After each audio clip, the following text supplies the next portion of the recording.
सारा देश में आम राज्य भी गतकाल 9 तारिख अगस्ट 9 रु आम हर घर तिरंगा कार्यक्रम अनुष्ठित हो से परिप्रेक्षी में आज आम बौद्ध जिले में बाइक रैली में आमर बहु संख्यार आमर जनसाधारण योगदान करते देश मातृकार केमती नाटा बहुत उच्च विश्व दरबार में तिरंगा केमती ऊपर को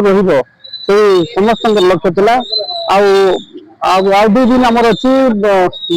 साइकिल रैली अच्छी 12 तारिख में 14 तारिख में पदयात्रा सामूहिक पदयात्रा अच्छी से आमर बहु संख्या योगदान करने अपील कर।